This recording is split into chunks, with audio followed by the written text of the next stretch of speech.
Oh, it's time. Time to get radical. Viewer discretion is advised. Welcome to Radical Comment of the Day for January 10, 2020. Today's honorable mentions come to us from Scottish Gamer 72, Daniel Iberson, and Cookies Are Very Humble.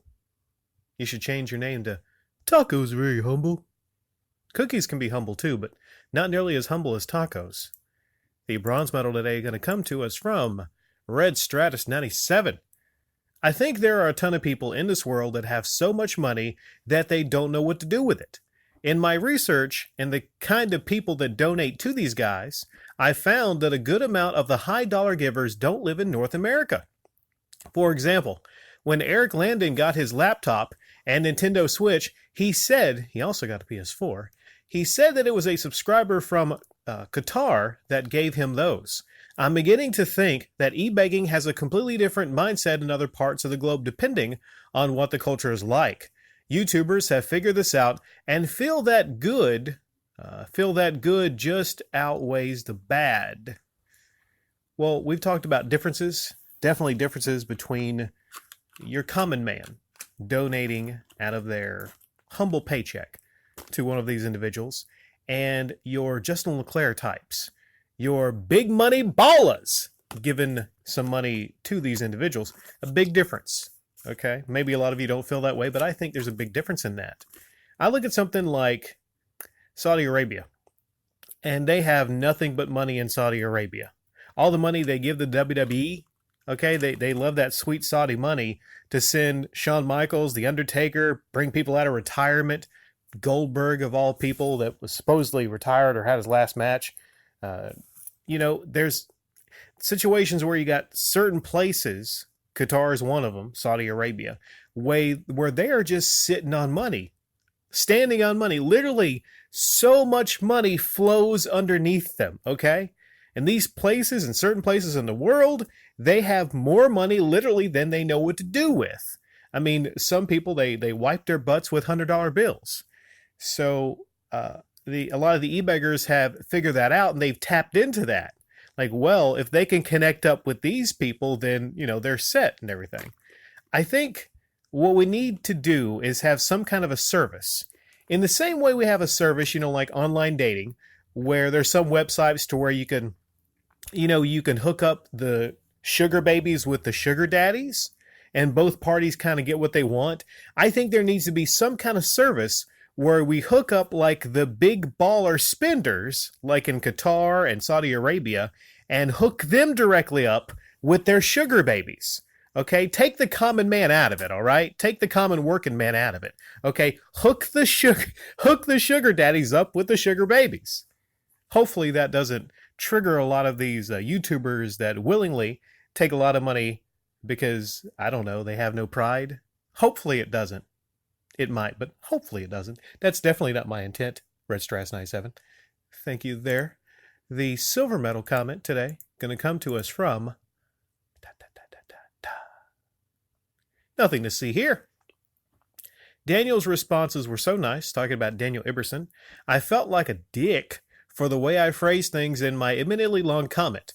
I actually regained a lot of respect for him after the exchange, of which there was a lot said, which I appreciate wasn't necessarily relevant, although we did discuss Patreon and why he uses it. Due to the history, I think the water got very muddy, but I may resub and give him another chance, as well as Top Hat Gaming Man, who also chimed in with some insights. Both channels use Patreon, but I overlook it on other channels, including Larry Bundy, who's referenced many times, so I think I need to question my motivation for having made the comment in the first instance. Seriously, looking back, Daniel was genuinely a great guy in all of our conversations, and he sent me a link to a video he hadn't even made public just to give me a sneak peek. No real reason other than he was just being nice. I'm starting to think that I had a bad take on the situation. Well, sometimes lines can get a little blurry, all right? And, definitely, if I had not talked to Daniel Iberson, and I just saw the channel as an outsider, I'm seeing a guy that has a Patreon. I'm seeing a guy that has, lots of sponsorships and everything in his uploads. And that takes out of my enjoyment of the uploads. It does. I watched a Kick Scammers upload recently. I thought it was okay. But just with me and a lot of other people, it takes away from the experience. And I think he probably knows that. Top Hat Gaming Man, I think I've seen a couple uploads. Larry Bundy. That's the thing here. You can have someone that is in every single possible way. Maybe in their real life, maybe like I've said before, maybe they go out of their way to help old ladies across the street.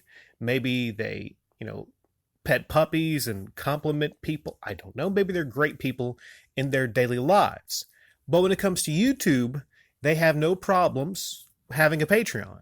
Now, I have problems with Patreon. I would never have a Patreon, nothing to see here, because I think it's wrong to accept money from people on this platform for uploading hobby videos, hobby gaming videos, hobby videos about anything.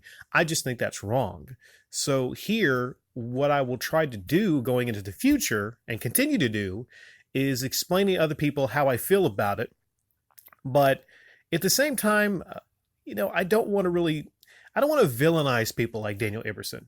I don't want to villainize people like GameSack. When I was, and I'm guessing I'm still here and the channel's still here, when I was worried about, not being around, I would see some of these people stop by and give me some kind words. So it made me kind of rethink some things too, if that makes a lot of sense. So the goal here is to push to maybe try to, make these channels a little better by, getting rid of something like Patreon on their channel, but as far as it goes, I think the lines can get blurry from time to time. Not every single individual with a Patreon is a bad person. Now, there's a lot out there. Nothing to see here. There's a lot. Don't get me wrong. But I guess you have to really kind of take it on a case-by-case basis like yourself. Now, for what it's worth, this individual seemed more than ready and willing to have a dialogue and conversation with you about things on their channel, which I think is a very positive thing. But if you have an individual that basically is just going to kind of brush you off and not want to talk about things, then I would classify them a little differently. So yeah, definitely the lines can get a little blurry from time to time. Thank you. Nothing to see here. The gold medal comment today comes to us from Tootie UK. Now, before I start reading this comment, I want to let you all know that there's certain things that I cannot verify within this comment. All right? I just want to let you all know that. In reply to Nothing to See Here's comment, I would add, it was telling that Larry Bundy never commented on any comments posted on that video. I've watched a lot of your vids, Rick, and Larry has always been there or abouts on many uploads. I have a lot of respect for Larry, by the way. I do know for a fact that Larry used to write all the scripts for Slopes. Perhaps that was part of the agreement in terms of the videos being on Larry's channel first. Kind of makes sense if you think about it. It would also tie into Nothing to See Here's statement about the quality of the content/research falling, given their somewhat mutual parting of the ways. Just to add, there were many comments made across multiple threads on that video that Daniel is a passionate retro gamer. His channel was created in 2011, yet I see very little in terms of a retro gaming collection. Given his massive passion, I would concede that you do not necessarily have to have a Last Gamer size collection, but surely even the most ardent fan would have to admit to be a retro gamer you have to own at least some. Granted, this was put forward by Top Hat, who in all fairness is a collector and has a superb collection, of that there is no doubt. I would, however, challenge anyone to these claims that Daniel, I think the first time I saw a picture of his collection, it was a shelf above a door, and has since in the last 2-3 years grown into a bookcase or two, all Japanese Mega Drive games. Lovely system to collect for. My point being, this and being a community player, as he would like to think, you don't get into the retro gaming scene by making YouTube videos. You get into it for the love of the games and your collection, like Top Hat and thousands of us low-life YouTubers. Hey. You ain't no low-life to the UK. Okay, I don't like that, right? I mean, you might be a low-life. I don't really know you in real life, but as far as the internet, I don't think you're a low-life. And then you make videos to hopefully reach out and interact with the community. I've been told that Daniel's actual videos in 2011 were in fact DJ videos, which he has since removed. Shame, as it's nice to see a channel's evolution. One final passing comment. Yourself, Rick, I know you mainly focus on the US guys and their abuse of the YouTube viewing public, etc. In the past, numerous UK people have tried to direct your gaze across the pond. When you finally did, I would have to say, I found it wanting. I'm not sure if it's due to the nature of the channels and them actually subbing you, as I said in your previous video. You keep your friends close and your enemies closer. I can't help but think you may have become convinced by them. Let's see. There's a lot here I really can't speak on, like the disclaimer before this. The relationship between Daniel Iverson and Larry Bundy, I don't really know anything about that. I think since then, Larry Bundy's actually stopped by to talk about some things. Larry comes by occasionally. I think I might have said something to Larry along the lines of, hey, cool comment, but let's see if we can work on that Patreon. I don't know, maybe you took it the wrong way, but there's really only one way to take it.